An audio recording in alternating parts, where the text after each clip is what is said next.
माडी बाळा निघाले खाली वड्याच्या दिशेला. ते काहीतरी हुडकायलेले आहेत मस्तपैकी निसर्गरम्य वातावरणात. त्यांच्या मागं कोमलीही हळूहळू चढायला लागली. सगळे कुत्रे माडीच्या मागं धावत.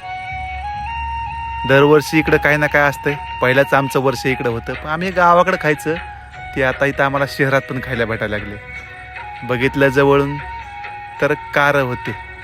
कारं आमच्याकडं ह्या काटेरी झाडाला जे फळं येतात ते पिवळे पुन्हा ते लाल होते आणि त्याला असं गोड गोड लागतंय. आम्ही लहानपणी दुखणं येईपर्यंत खायचं. आमचे सारखे आम्हाला दुखणं यायचे कारं खाऊ खाऊ, पण आम्ही खायचं. भारी वाटतं एकदम हे रानमेवा. भारी वाटलं जे आपण खायचो ते आपले लेकरं खायला लागली. तर असं कधीतरी मनात वाटतं की आपण जे निसर्गात जगलो ते लेकराला जगणं होईल का नाही. माडीनं खाल्लं. माडीनं एकदम भारी वाटलं. खायच्या आधीच म्हणजे भारी आहेत ना, आधीच खाल्लं होतं आदल्या दिवशी जाऊन. बाळानं बघितलं, बाळानं खाल्लं. भारी एकदम. बाळालाही आवडलं. मुगलीला दिलं. मुगलीनं हे मस्त त्याचा आस्वाद घेतला. पक्षी हे म्हणलं की निवांत त्यांनी आपल्या आधी आस्वाद घेतात. ते छान असं वड्याला नितळ छेक पाणी होतं. इकडं लेकरं कोमल कारं आस्वाद घेतलं.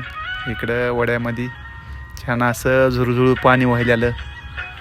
खरंच निसर्गामध्ये जर बाहेर आलं तर किती भारी वातावरण वाटते. लाराला लयच आवडलं हे वातावरण.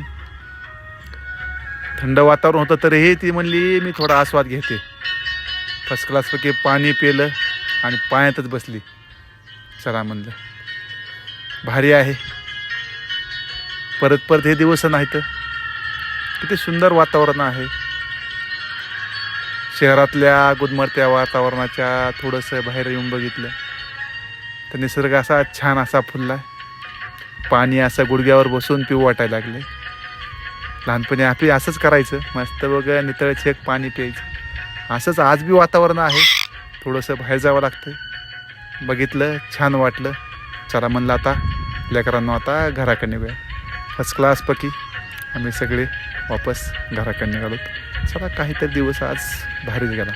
ओके, धन्यवाद.